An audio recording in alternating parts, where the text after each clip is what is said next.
If I had to sum up today's entire video in a single word, it would be closure. America's favorite comedian has come back with one final Netflix special to see if she can answer the question once and for all, is she still a terrible human being? And seeing as this stand-up special has been unanimously despised and is already being considered one of the worst of the year despite only being out for like a day, I'm gonna have to go ahead and say yes. Ellen DeGeneres seems like she's still pretty much a terrible person. But where this stand-up special may fail in the comedy department, it does serve as a master class for how not to take accountability, how to make yourself seem like a victim of a scenario that you created, and how to go through one of the biggest celebrity downfalls I've ever seen and somehow learn absolutely nothing from it. So today, we're not only going to watch Ellen DeGeneres' new stand-up special, we're also going to have a little bit of a fact-checking session where we'll see, is her version of events the truth? Or when you look back at what exactly happened, is it actually so much worse than any of us remembered? But first, welcome. My name is D'Angelo, and I am your professor of rainforest precipitation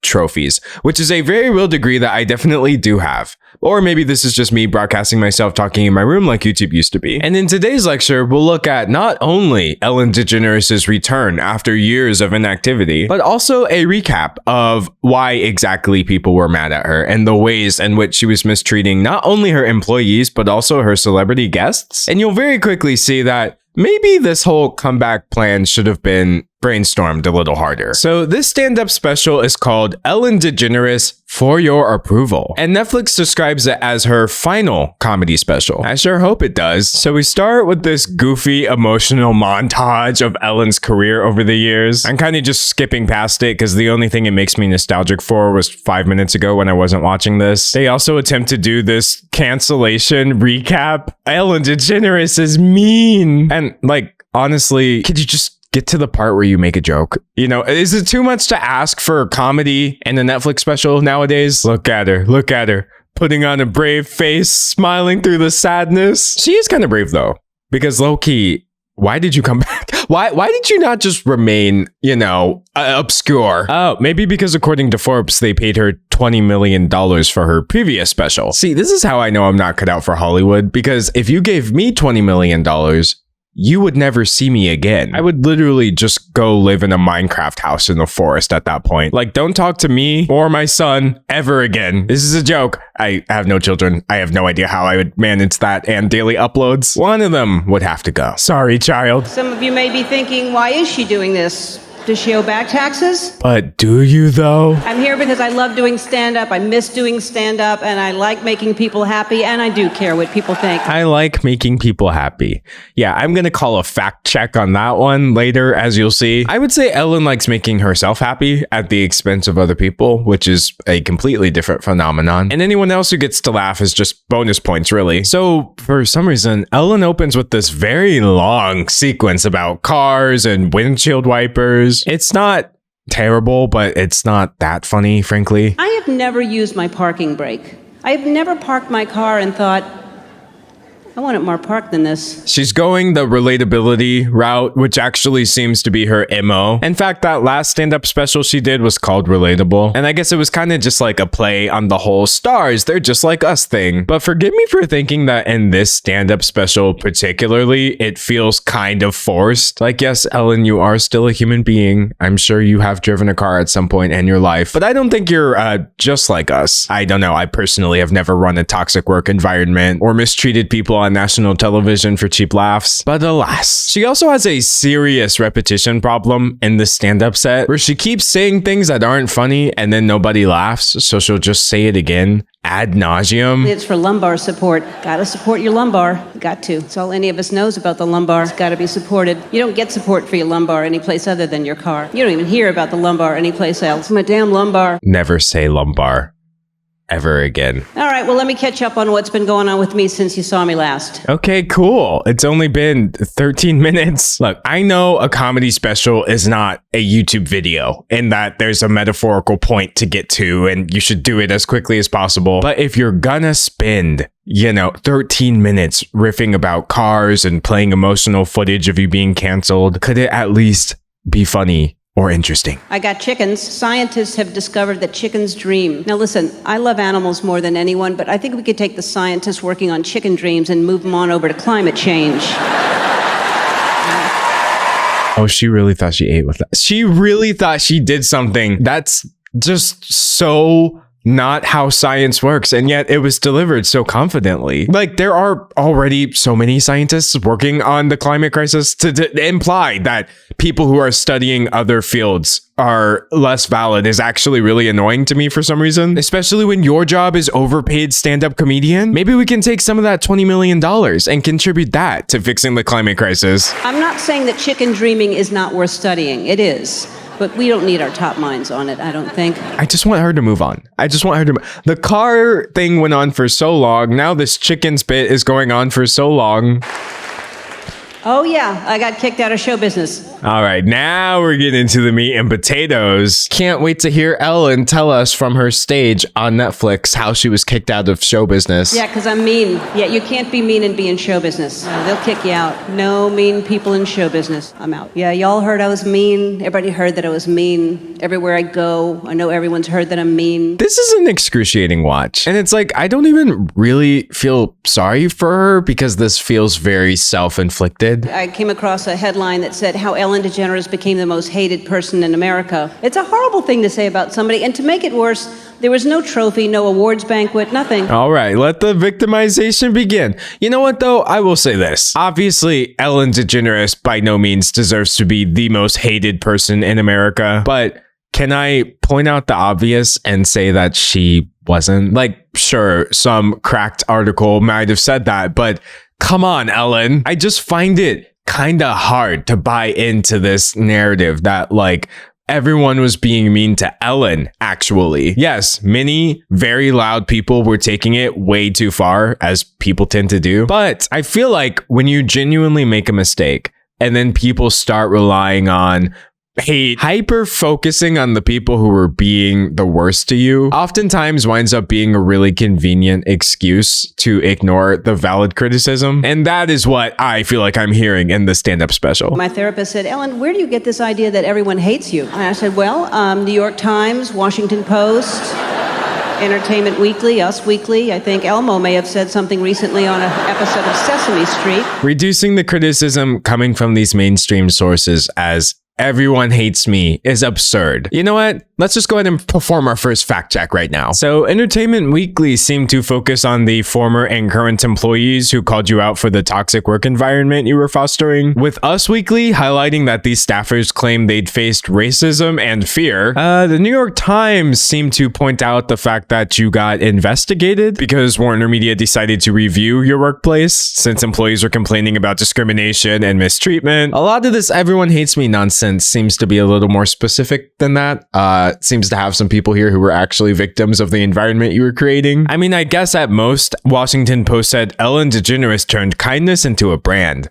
Now the brand may bring her down, but I mean, again, far cry from actual hatred. So focusing on the hatred that you were getting seems like a very convenient way to avoid taking responsibility. But you know, she's still got 50 minutes left for some reason. So maybe she'll get to it. Narrator. But she would not, in fact, get to it. We played tag, and I would chase people down the hallways. I would chase them all around the studio, and I would scare them all the time. I would jump out. I would scare people because I would love to do that. And, you know, hearing myself say this out loud, I realized I was chasing my employees and terrorizing them. I can see where that would be misinterpreted. All right, so if she wants to get into specifics, I say we do the same thing. What exactly did the BuzzFeed News article that brought this all to a boil have to say about what Ellen was doing? Was she just playing tag and having fun with her employees? Or were you having your employees' managers instruct them not to speak to you if they saw you around the office? And I wonder why Ellen didn't want anybody speaking to her. Maybe because it allowed her to take zero responsibility because no one could confront her with how these executive producers and managers were acting. These producers are singling out black employees, saying things like, oh wow, you both have the same hairstyle. I hope we don't get you confused. Calling employees the PC police for trying to speak up about inclusive language in the workplace. And what's worse is that employees had been speaking up for months at this point, not just about racism, but poor communication regarding pay, with people getting about a week's notice that their pay was getting cut by 60% because of the pandemic. If only someone had $20 million that they could have used to support the people.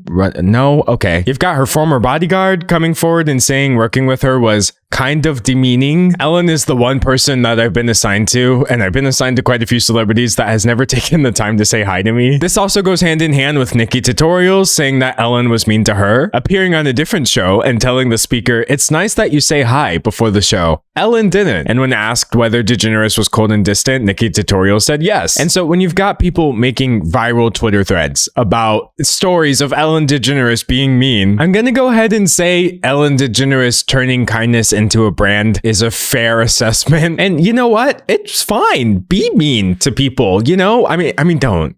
It's so easy not to be. It's so free not to treat people like that. But regardless, to sit here and act like everyone hates you because an article called you the most hated person in America, we all know the real truth was that you are a case study for one of the biggest mismatches between somebody's public persona and the way they actually are. Unless, of course, you want to defend yourself here in this special and say that that's not how you are, but I'm not really hearing that so much as I'm just hearing, wow, everyone was so mean to me, actually. There's just something about standing around and doing this on the stage, like this performance of refusal to take accountability that is really sad. But nah, she was just playing tag. She was just playing tag, bro. So she goes on to give more details about her little workplace pranks. She would find out someone has a phobia of snakes and she would drop fake snakes from the ceiling. One person hates crickets, so they would play cricket noises behind them, etc. And this seems like a good time to point out, 9 times out of 10, I can't stand prank content. I find it to be so unfunny because it very rarely feels like it's about the prankster actually trying to make the pranky laugh. It usually feels like pranksters trying to make themselves laugh. And if the person being made fun of gets their feelings hurt, oh well. There are some pranks that I do think can be very harmless, but making people feel scared and bad about themselves, I just don't find it funny. I don't find it funny. So her explanation, it's not really explaining anything about why this is or is not okay, I guess. Kind of just adding more fuel to the fire for the fact that I don't think she's a very nice person. But is she mean, folks, or is she just immature? I was a very immature boss because I didn't want to be a boss. I didn't go to business school. I went to Charlie's Chuckle Hut. I mean, it looked like I was the boss. The show was called Ellen and everybody was wearing t-shirts that said Ellen, but I don't think that meant that I should be in charge. Like, I don't think that Ronald McDonald's the CEO of McDonald's.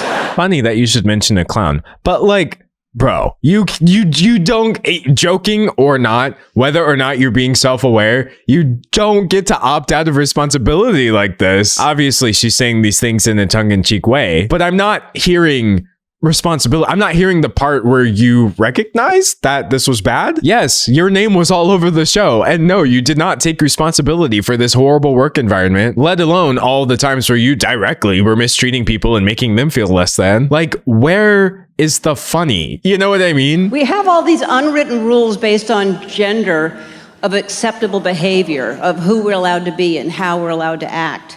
And if we don't follow those rules, it makes people uncomfortable. And when people get uncomfortable, there are consequences. We're not doing this.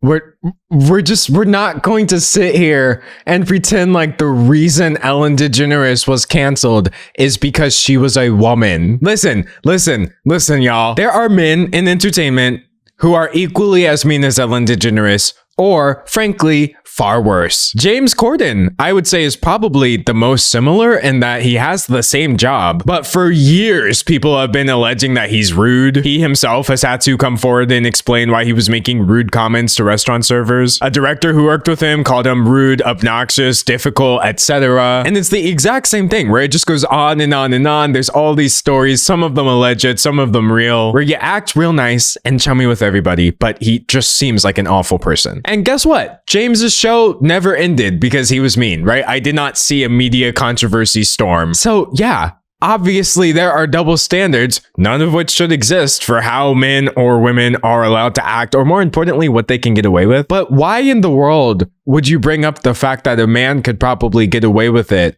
as some sort of argument against why you shouldn't have been called out the way you were? Like, at no point does Ellen say, yeah, I understand the backlash. I think I did something wrong. I was immature because I didn't go to business school. It's not taking responsibility. It's just been excuses. And if I was a man, this wouldn't have happened to me. Like, this isn't really the feminist point she seems to think she's making here. I think, and correct me if I'm wrong, the point should be that nobody should be mistreating staffers, servers, people they're working with, etc. Not men get to do it, so why are you all surprised that I did it? Like, that's not what? She's making a point. It just doesn't seem to support her larger angle here at all. But nevertheless, what's an audience gonna do? Clap it up. For those of you keeping score, this is the second time I've been kicked out of show business. Kicked me out before because I told them I was gay. Eventually, they're going to kick me out a third time for being old, mean, old, and gay, the triple crown. I feel like one of these things is not like the other, actually. Because yes, Ellen DeGeneres did come out like in the 90s, which caused a lot of backlash, absolutely none of which she deserved. And yes, women do get kicked out of show business, if you will, or aged out and boxed into these really specific roles as they age. But two of these things are injustices, right? Nobody should be being discriminated against because of homophobia or ageism, but being mean is a choice. You know, it's a personal choice. You could, again, $0 to not be like this, Ellen. I just find this whole everyone's mad and mean to me because I'm mean, old, and gay. Okay, stop being mean. This mishmashing of problems and things that are not problems at all just makes it so tricky, or she's trying to make it tricky to talk about it. But I don't think it's difficult at all. Yes, Ellen has faced a disproportionate amount of backlash because of who she is, period. But does that mean there is zero accountability for her to take the way she's doing in the stand-up special? Absolutely not. Anyway, Ellen goes on to talk about how she's just a really blunt, honest person and how she underwent testing to see if she was autistic. I'm not on the spectrum. And I wouldn't care if I was on the spectrum, but I'm not. Well, I am on the spectrum. We all are. It's a spectrum. Now, I'm not on the spectrum, as she says, but I feel pretty comfortable saying maybe we shouldn't imply that everyone in the entire world has some level of autism. Or rather, I guess I'll say that's something I wouldn't do because I feel like that's going to come across as invalidating to people who are on the spectrum and are dealing with this. This is not me saying Ellen is or is not autistic. I'm just saying that's a weird thing to be throwing out there in the stand-up special and getting applause for. But I would kind of kick this one out there to people in the comments who are autistic. Was that as weird as it feels to me? Or is this a nothing burger? I don't know. The vibes are just off, Ellen. The vibes are off, honestly. But I'm on the part of the spectrum where someone on the spectrum would have a problem with me saying I'm on the spectrum. Like, what is the point that you're trying to... It's just move on. There are all these books out there telling us how to live, telling us why we're here. Because why are we here, really?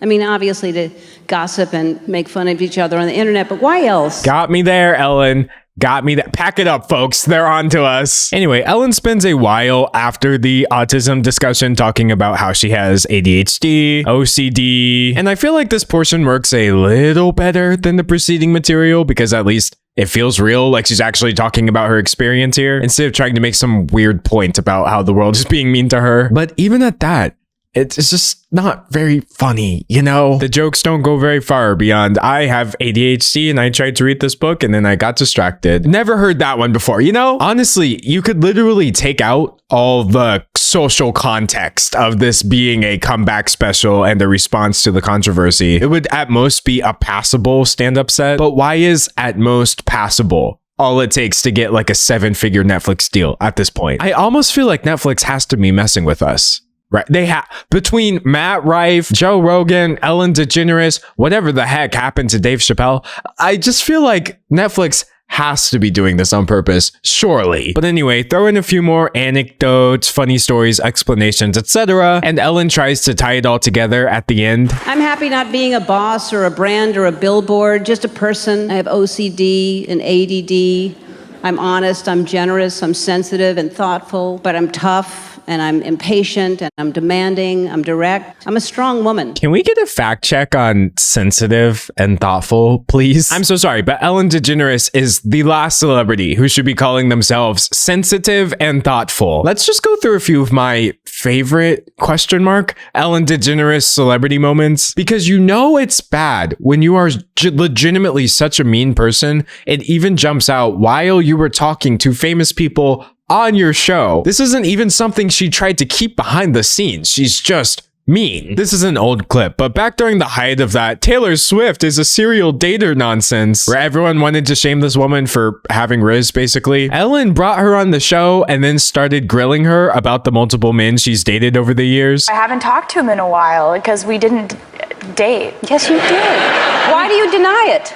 Because we didn't. Oh, okay. Trying to force people to admit that they're dating on your show is one thing, but imagine driving them to the point of literally wanting to scream. Ellen starts playing this nasty game where she gives Taylor a bell, and so she starts just flashing images of her with random men, and every time they pass a man that Taylor's dated, she's supposed to ring the bell. When Taylor rings it a few times and then gets to the point where she's obviously very uncomfortable, Ellen is like, okay, you know what? Never mind. Give me the bell. I'll ring it for you. And what happens is just awful. What are you doing to me?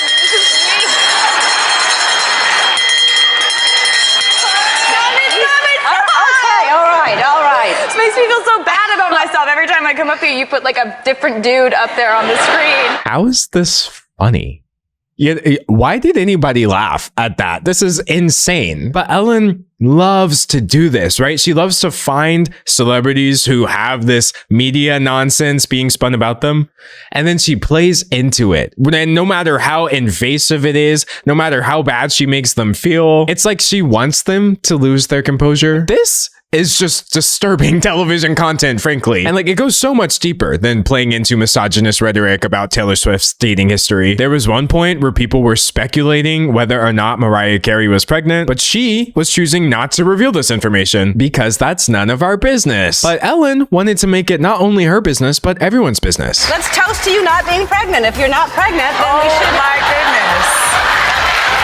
I can't believe it. Handing a woman alcohol and saying, if you're not pregnant, then drink it on national television is insane. People are saying that that you're pregnant. There's rumors. Don't discuss that. Who gets a kick out of putting people on the spot like this? Like, what? Again, it takes a very specific kind of person to find this funny. This isn't about making Mariah Carey laugh or having her be in on the joke. It's about humiliating her and trying to coerce information out of her that she doesn't owe you in front of a live studio audience, no less. It's really gross how these people, like, Mariah can't really do anything that makes her seem unhinged or aggressive or angry, etc., because then people are going to start jumping to that. To be clear, she was well within her right to react any kind of way, and nobody should be calling her angry, etc. But you know that's what people are going to do. We know that's why she didn't really make a big deal out of it, even though this was disgusting behavior. The details that Mariah Carey revealed after the fact are awful. Carey was forced to announce her pregnancy. She miscarried soon after. I was extremely uncomfortable with that moment, is all I can say, and I really have had a hard time grappling with the aftermath. I wasn't ready to tell anyone because I had had a miscarriage. And if that doesn't highlight why we shouldn't be pressuring people to reveal they're pregnant or not pregnant,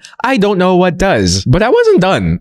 This is, again, tip of the iceberg type stuff. This is legitimately disgusting. Speaking of you in your underwear, let's talk about the paparazzi shot in Bora Bora. Justin Bieber was at a private bungalow and he got photographed nude, and this was leaked. And so bringing this up by itself would already be disgusting enough, obviously.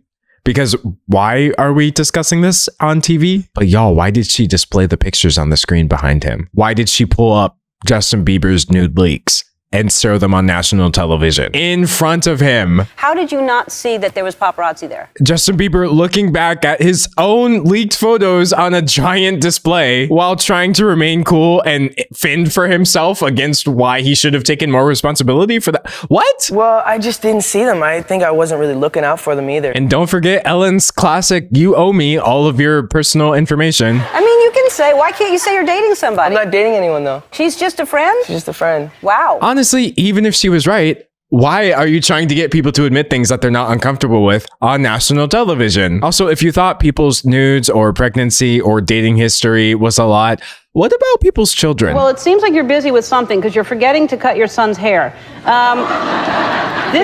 Look at him. He is beautiful, but look at his hair. When are you going to cut that hair? Celine Dion stands up for herself and her child here, which I think is really dope. I do not blame the celebrities who didn't say anything because, again, you got to appear nice on national TV, right? But nah, Celine was like, I do not have time for this. Do you have a problem with that? The long hair? Do you know that Renee Charles makes his own decisions most of the time? Renee Charles is your son's name? My son, Yeah. I'll cut it. And then when I cut, they say, oh, you know what? It's a little too short. Yeah. And anytime Ellen gets called out, she just goes into like robot mode where she's like, yeah, okay. Oh, really? Yeah, no. It's bizarre. In fact, no discussion about Ellen DeGeneres is complete without the iconic interview that Dakota Johnson gave, where Ellen, once again, tried to put somebody on the spot, but Dakota was like, pause. Because what if I just called Ellen DeGeneres out to her face on her own show? You turned 30. I did. And how was the party? I wasn't invited. Actually, no, that's not the truth, Ellen. You were invited.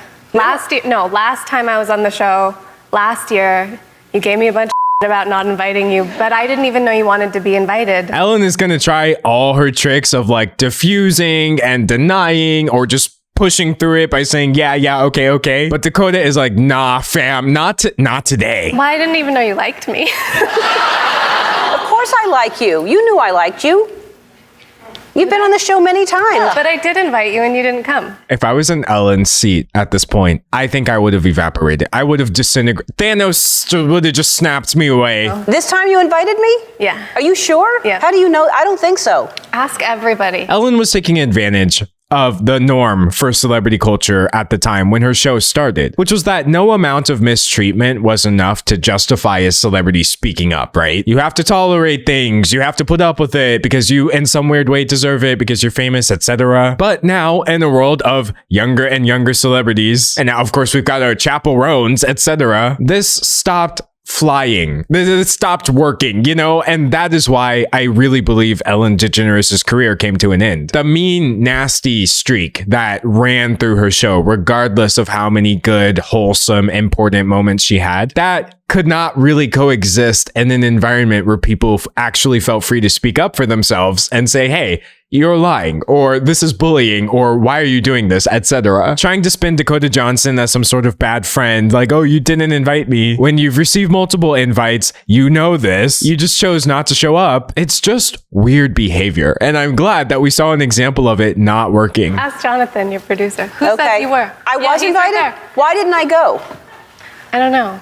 Ellen's shtick falls apart so quickly that she runs out of denials and she actually just has to admit, okay, fine, maybe you did invite me. No, I think I do remember I was invited. Thank you. Ellen's just sad, y'all. She's just sad, but she's not just sad. I'm a strong woman.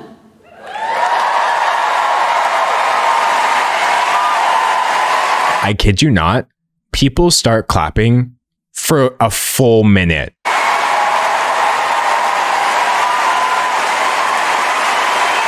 Like, it literally just goes on and on and on and on. And then people start standing.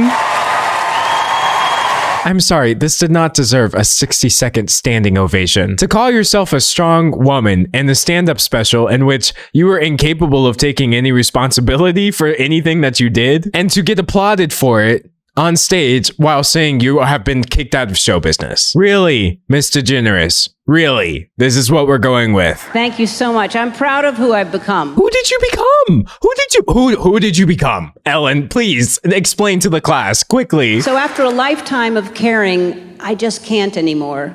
So I don't. This is pathetic. How were you gone for 4 years and you didn't do like a millisecond of self-reflection? Not even so much as a smidgen of introspection. You're just like, nope, everyone was wrong and I'm gonna come back and collect a check about it and that's the end of the story. What a way to go out on your last comedy special, no less. Talk about going out sad. Honestly, she's right to leave. Like, don't come back, please. Hey, did you not hear me? As if there wasn't enough pointless clapping. This goes on for way too long as well. Like, just cut it out of the special. If you have enough time to hire somebody to edit together a boo-hoo montage of all the articles that were calling you mean or whatever, edit this out. This is just bad. I have been able to travel and do this and see the love and support that is still there for me. So you have been workshopping this set? Where? In front of a computer playing a laugh track? Like, what human being was giving you positive feedback on this? Man, she just cannot leave this stage. Girl, get off the stage, Ellen. Please, leave. Okay, thank you. It's like a compulsion, honestly. But, yeah.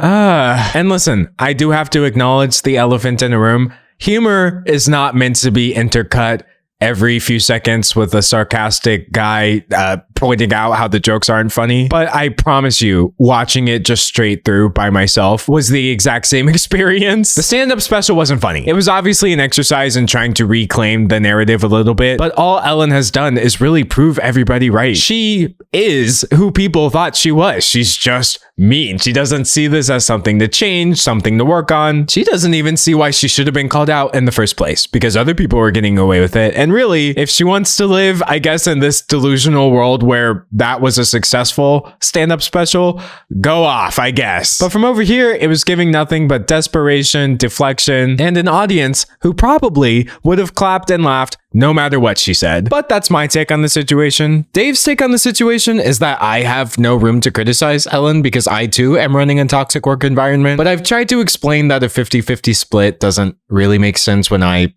do all the talking, but we're working on it. And I'm of course excited to hear your take. I mean, this is the part of the video where a layman would ask you to subscribe, like the video, and leave a comment, but I will ask you to enroll, evaluate the video, and submit your feedback. Because I am of course running a 100% completely, totally, all the way, okay, maybe not really, somewhat unaccredited university. Probably. Just ask anybody in the student body and they'll confirm it for you. We're totally legit. And as for me, whether you'll see me in 24 hours or 24 months is honestly anyone's guess, but until then, thanks for watching. Your homework for today is to leave a comment funnier than Ellen's entire stand-up special. Hint, hint, you could literally write anything and pass this one.